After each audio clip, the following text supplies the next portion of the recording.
Hello and welcome to the Digital Classroom. I am Jamie Benedict here with more tools and techniques for the digital curriculum. Today I want to spend some time talking about collaborations or group work, which I really enjoy doing in my classroom. Pretty much everything that I do, I have students collaborating.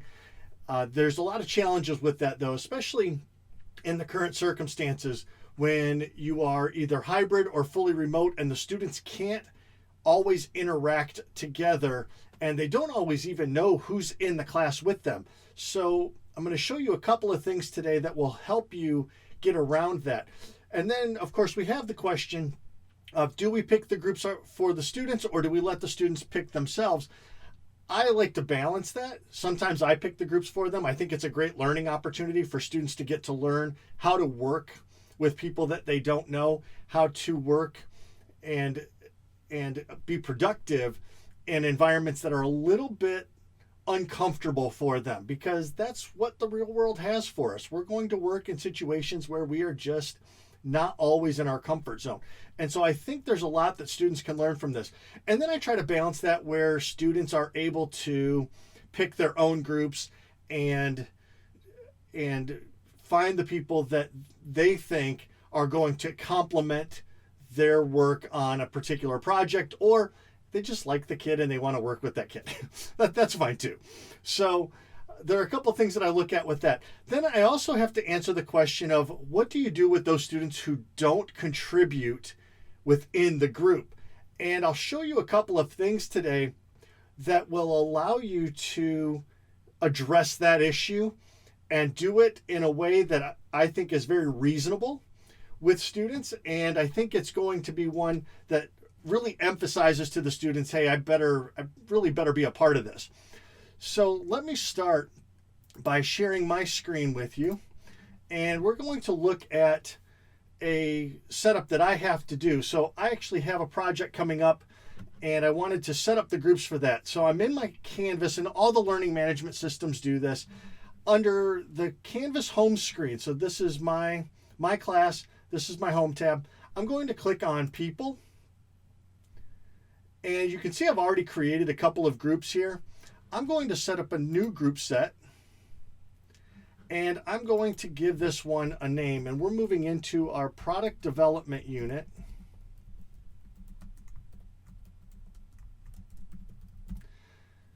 And I'm going to just call it product development unit groups. If I want students to sign up themselves, I can click allow self sign up, and remember to check require group members to be in the same section. So I have 5 sections and students are split up within Canvas in 5 sections, even though I have them all together. They're split up still by section, and this one will make it so that students in second period can't work with students in fourth period. And if I make that requirement, then it's real easy to set up. In the spring, when we went to the fully remote, on the fly concept, I didn't require students to be in the same groups. They were all at home. I figured there was a lot of ways for students to work on this, and I let them be completely free. If you are fully remote, that might be a great option for you. Students know who's in their class with them. It does take away, if you are going to give class time to work on something, they can still work on it. They just don't get that collaboration. They would have to collaborate outside of class. In the setting where I am right now, we're hybrid. I have half my students in class, half at home. I don't want students to be able to cross over to different class periods. For this project though, because my students haven't really been able to figure out who each other are. They don't know enough about each other because they haven't been face to face. I'm not going to do the self sign up. I'm going to select the groups for them. So I can either split the kids into, I use 50 groups. That gives me 3 to 4 kids per group. If I wanted to lower that, I can. That'll make sure that I get 4. But what I don't want are groups of 5 or 6 that get so large that now it's hard for everyone to contribute equally. If you keep those numbers down, then everybody really has to concentrate and pull their own weight. So I'm going to do 50. The other option for this is to leave this one alone. Leave that at 0. and just tell Canvas that you want to split the groups into no more than 4. So you can click on this as well. Again, I like to do just the setup of number of groups because I know exactly what I want. And again, I still want to require all students to be in the same section. So we can do that through self-sign-up, or we can do it where we create the groups. I can also create the groups manually. I don't particularly like doing that because it's very time consuming, but I'll show you how you can make adjustments to it once you've let Canvas make the groups. I check this box. It doesn't really matter. Some kids who are leaders are just going to step up. They're going to be leaders. You don't need to automatically create that. So I'm going to click Save. And you can see it's randomly assigning students. Because I have so many, this actually takes a little bit of time.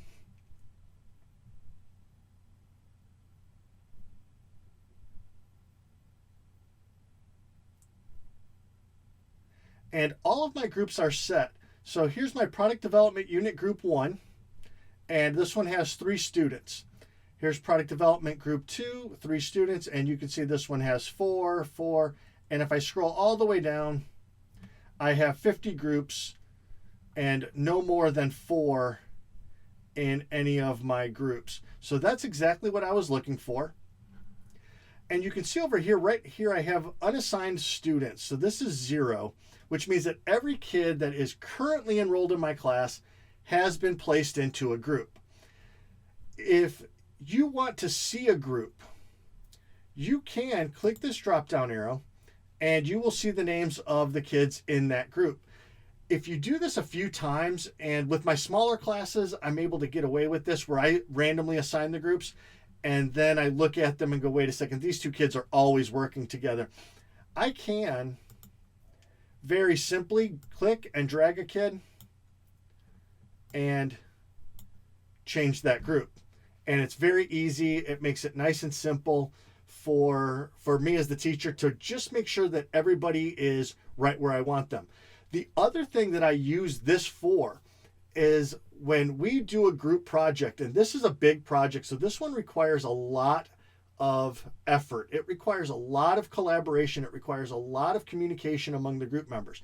If I get a group member that is not pulling their weight, they're not even making an effort, I can very easily drag them out of the group, and that will make them do the work on their own. Or sometimes I will do this if I know that I have 2 kids in one group that aren't working and 1 kid in another group. I will just flip-flop those kids. When you put 3 kids who aren't working together, I know that's not always the best scenario, but then you can actually focus with those 3 kids and say, all right, here, let's see what we have to get done. Let's talk and let's make sure that we are on the right track. And then you can give them that focused attention. A lot of times if they can hide and not be noticed, or if they can let somebody else do the work for them, then it's a lot easier for them to try to take credit for something that they didn't do. So we can move our groups around. We have a little bit of control over that. And you want to make it clear with students that this is how groups are going to be set up. This is what we're doing. Here's how I'm going to work things within the group. I don't like the idea of kids getting credit for work that they don't do. And so I always make that very clear to them that this is how it's going to work. Now, what do the students see on their end? Let's take a look at the student side of this. When you do this in your classroom, you are going to have a student that you trust, that you can make the presenter and have them share their screen. So you are going to give them the control of the presentation. And then you will have to talk them through this. One of the things that Canvas is not really good at is letting teachers see exactly what the students see. And I know we have a student view in there, but it does not always show us what we're looking for. And this is one of those instances where it does not show us what we want to see. So I always show the students This is their homepage right here. So I share, this is right off of a student screen. I videotaped as I was going through with them, and then I took screenshots so that I could share this with you. This is the student's homepage for my class, and I always make them find their course groups. So here's their homepage, and there's two ways to do this. One is over here right underneath the to-do list. You can see their course groups show up. And if they click on a course group, whichever one you've assigned for this project, then that will take them to their homepage. The other way to do it is over here on the left menu, you have a groups tab. Students can click on that and it will see all their groups for all of their classes. I choose to do it this way because I want them focused on what's going on in my classroom. So I have the homepage. They're going to look for these course groups right here. And when they click on their course group, it's going to take them to a course group homepage. And I love this. I think it's an underused tool when we are using groups, because this is a great communication area. This is the homepage for their group. No other students have access to this. So in here, you can see they have access to various features. Let's take a look at a couple of those features once they've clicked on that group. The first thing I always tell them to do is click on people, and they will find their group members' names. So for the purposes of this demonstration, I've blocked out the students' names, and I'll just tell you this is where they're going to go. The most important question with a group project is, who are my group members? So I always show them the people first, and that will give them an idea of where they stand on things. Usually, students are really good about working together. I don't have a lot of problems of students saying, I don't want to work with that kid. And usually if there's a conflict between students in a class, I already know that in advance, and I can go in and make that adjustment before I let them see their student groups.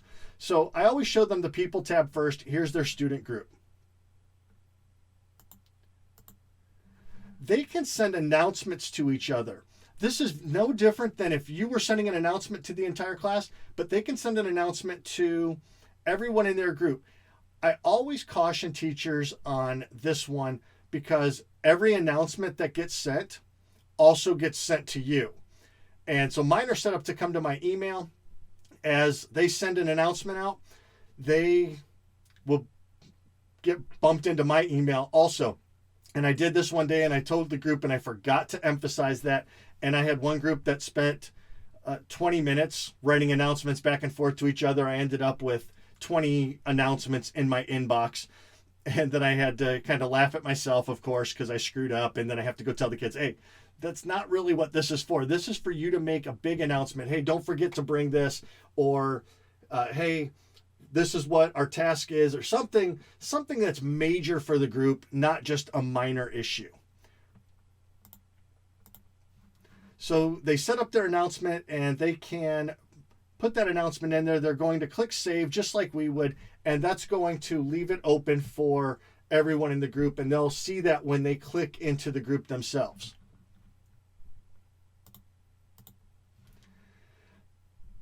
So this is, when they click on the announcements, this is what they're going to see. Students can reply to that announcement. Again, make sure that they understand this is not a discussion.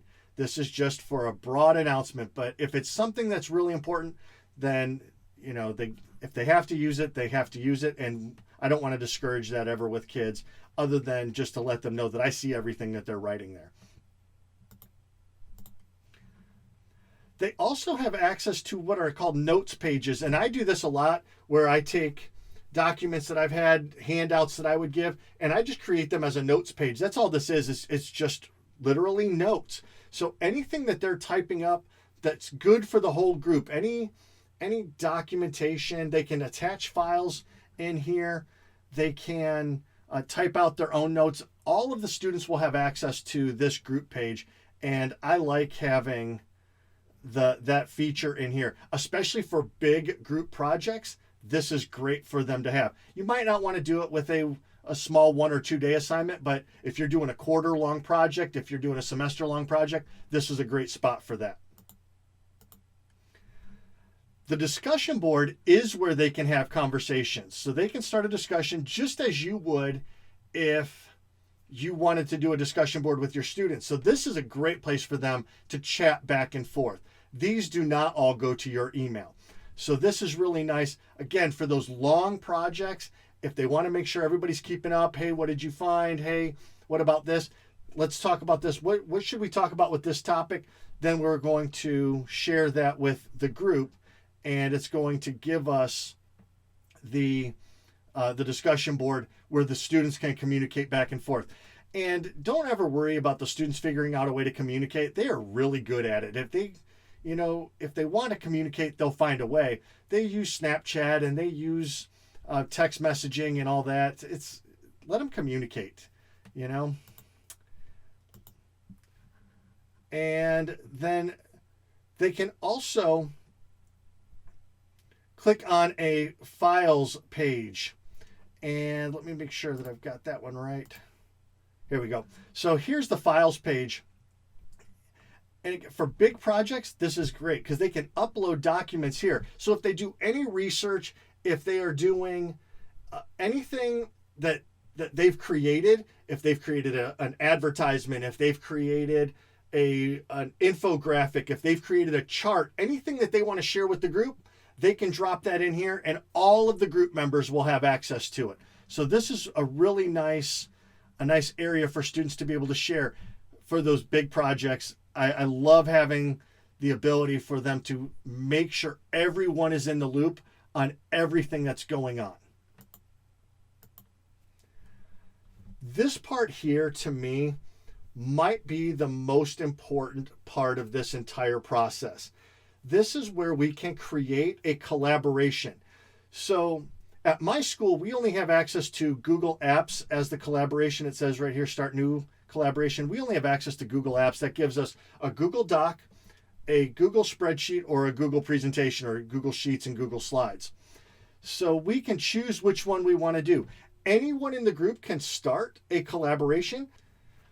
Once you have selected the type of collaboration that you want to do, whether it's a doc or a sheets or a slides, you are going to get the ability to name this.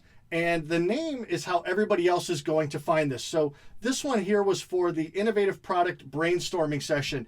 The students had to come up with a new product idea. They were brainstorming. We talk about brainstorming, and they created this file. So everybody in the group knew this is where I need to put all of my brainstorming stuff. They can create several different files. They can create a Google Slides. They can create a Google Doc. They can even have a Google spreadsheet going, and they can have multiple going at one time. So naming them properly is important. So they're going to put the name of the file right here. And once they do that, they're going to get this submit button. The submit button is going to allow them to create the document. So here's the document that gets created, and everyone in the group can see this because this is part of the group homepage or part of the group process. So they're in their collaborations. They can see this page. I always have the student who creates this file go ahead and click on that file, and that's going to create the document. It's going to open everything up, and there's usually an authentication process that this has to go through. Don't worry about that. That's just verifying that everybody has access. They might have to click login to make sure they've got the right credentials recorded, but for the most part, it's just going to push right through that and say, okay, this is what you're trying to do. And then I have the student who created this click on the Share tab up here in the top right. And that's going to open this up. What I like most about using collaborations is that everyone in the group, once this is created, has access. That means that students can't come back later and go, well, they didn't share it with me, or I didn't know that the file was created, or I didn't know where I was supposed to be. We're showing them exactly where they're supposed to be, and every kid in the group has access to it. Whether it's shared or not, they have access to it. But we do need to change the share settings so that they can work within that document. And my county sets it up like this. We have to click on this hyperlink right here. It says change to Orange County Public Schools. Your district might do it a little bit differently. Normally, you have to type in the email addresses of people you want to be able to collaborate on this document. That's not the case here. So we're going to click on this. That's going to open up our share settings. And this is the share setting that we have. It defaults to everybody to a viewer. And for them to be able to work in this, we have to change everybody to an editor on this. So they're going to click the drop down, change this to editor, and that gives everybody in the group the ability to make edits to the file. And that's exactly what we want.